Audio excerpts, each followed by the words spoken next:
September 11th makes its way through California. Tonight it stops in Santa Barbara, where our Matt Cota is live. Matt. Well, that's right, Jennifer. I'm at the Garden Street parking lot right by the beach in Santa Barbara, standing next to a moving memorial, both literally and figuratively, behind this 16-wheeler on this flatbed. A New York City fire truck. This ladder truck was in Lower Manhattan during the September 11th attacks and still shows some of the scars from that terrorist attack. Over here, another flatbed, 16 tons of debris from the World Trade Center. Debris that was collected, put on the flatbed, made its way cross-country. This moving tribute is on an 8-day tour through California, and as you can imagine, it's generating quite a reaction. It's stunning to see the way that the public connects with these both these exhibits. Dennis Stout is the chairman of the Freedom Flame Foundation, the organization behind the California Journey.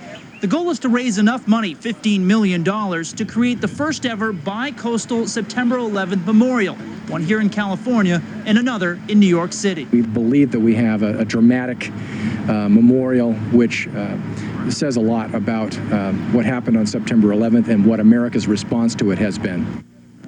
Now here live again at the beach parking lot where you can see the steel. You can ride on it, you can touch it, you can take a look at it. A lot of people have come here, didn't know it was going to be here, just had to stop and take a look. It will be here until 7 o'clock tonight. At that point, it will be moved to another location. The crew that's towing it around will spend the night here. They'll leave tomorrow morning early. They'll be heading up the 101. Be a chance to catch it a little bit later tomorrow.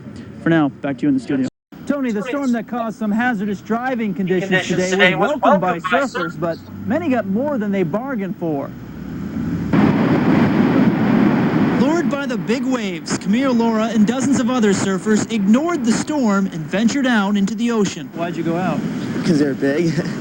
Big, and I don't know, I get a rush out of it. But Camille got out when things got too dangerous. Several others stayed behind at their own peril. Trapped by the cliffs and the rising tide, 2 men struggling in the surf were spotted by several people back on shore. They immediately called the county's water rescue team. Unfortunately, the weather's so bad out there and the kelp is so thick, it slowed the wave runners down. With the wave runners still several minutes away, the surfers were battered by the pounding waves. Waves actually got bigger and started to hammer them even harder on the cliffs, so time was of the essence, and we really needed to get them out. From the deck of a nearby apartment building, the rescue team quickly set up a rope rescue system.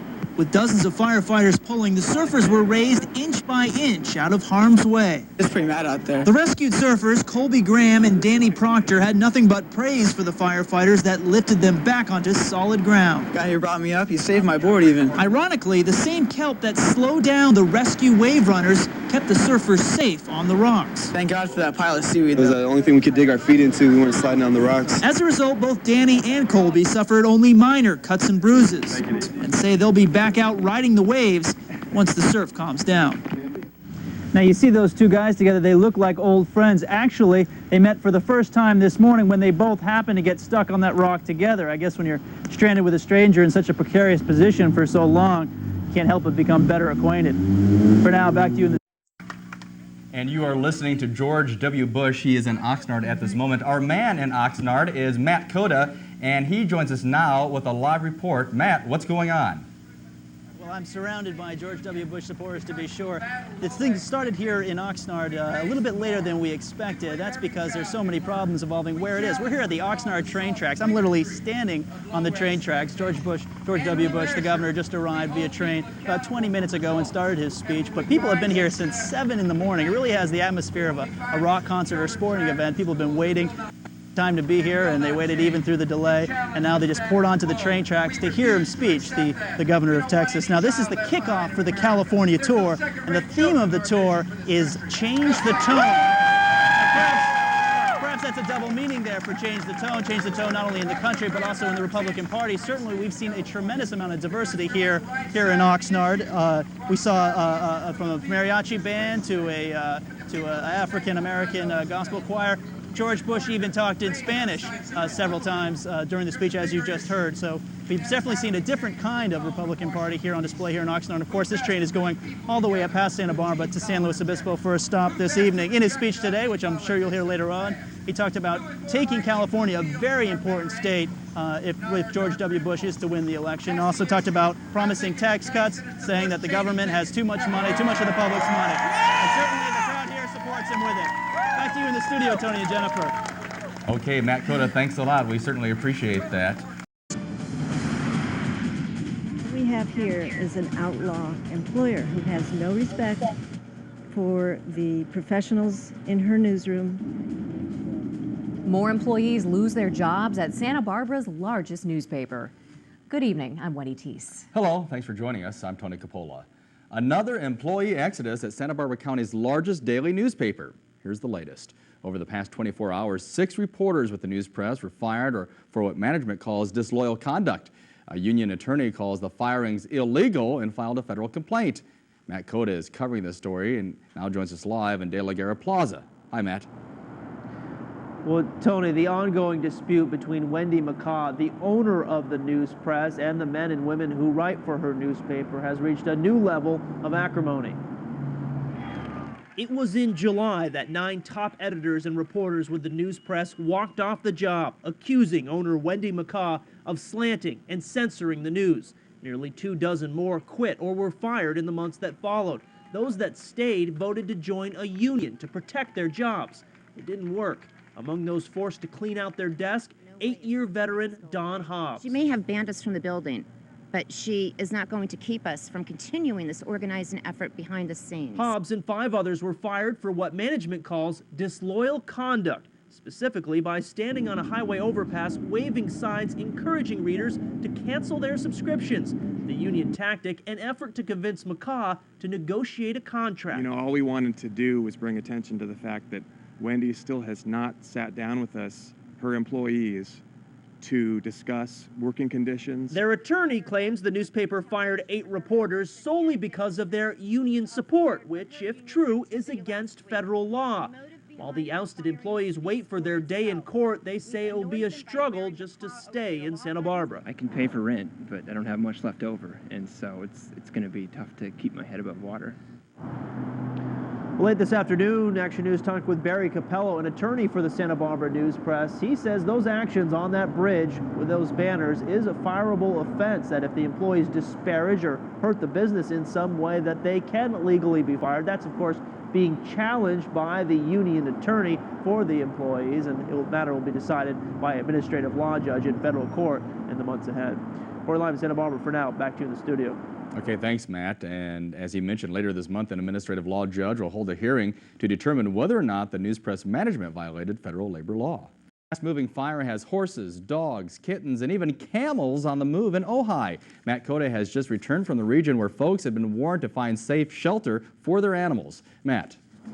Well, Tony, on the outskirts of Ojai, hundreds of homes may be in harm's way tonight. So today, many spent their day making sure their animals were someplace safe.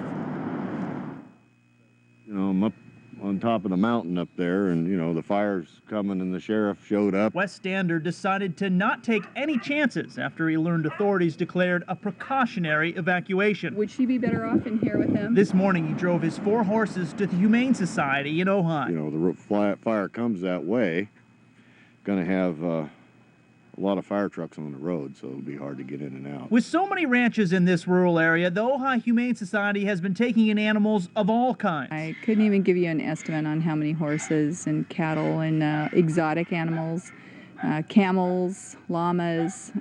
There's a lot of different animals up there. We've got a fairly good variety of animals. John Russell runs a shelter for injured and abandoned animals. It, too, is in the evacuation zone. But that's not an easy thing to do when you have 250 animals to take care of, including an injured 2,000-pound horse. If he gets running around and running into the corral, he could do a lot of damage. But, I mean, to relocate him would be stressful, too. While at least his horses are now safe, Wes Standard's troubles aren't over yet, not while the day fire continues to burn. He says he'll spend the night carefully watching over his ranch. Hopefully I'm not going to have to worry about it, but it don't look that way. Now, how much Wes will have to worry tonight depends a lot on the weather and those sundowner winds which kick up the flames. For more on that, we go live to meteorologist Dave Hovde with the answers. Dave. Well, Matt, those offshore winds are setting up as we speak. Now, still on the south. If you think it takes a long time for you to get dressed in the morning, well, check this out. It took Matt McAllister more than 4 hours. Of course, he was also trying to break a world record. Matt Cota explains. Make 121, it will be a world record set right here in Santa Barbara. Matt McAllister always wanted his name in the Guinness Book of World Records, so the popular morning radio DJ decided to be the guy to wear the most t-shirts ever at one time. It's one of the few records in the Guinness Book that I can do. So with a 4th grade class as his cheering section and high school students recording the event for the Guinness judges, McAllister applied one t-shirt after another, all while continuing to host his K-Tide radio show. But the breathing's fine and the numbness is okay. Not that he didn't have plenty of help. Volunteers tugged, pulled, and stretched each shirt to get it on. And his coach, radio sidekick Hayseed, meticulously prepared each shirt before handing it over. We're cutting the tags. Hopefully it gives him a little bit more room. And I'm also looking for the stretchiest shirts that are easiest to put over his head because it's really getting tight right now. We are on 105. A paramedic with the Santa Barbara County Fire Department stood at the ready as nearly 100 people watched with a mixture of curiosity and concern. There it is, it's on! After 4 hours, he did it, not only breaking the old record of 121. Yeah, baby, let's keep going too until the arms collapse. But smashing it, finishing with 154 t-shirts, over 100 pounds of cotton on his back. And he still felt strong enough to take a victory lap, although he did take the shirts off the easy way. In Santa Barbara, Matt Cota, KSBY 6, Action News. Matt McAllister's world record also raised more than $10,000 for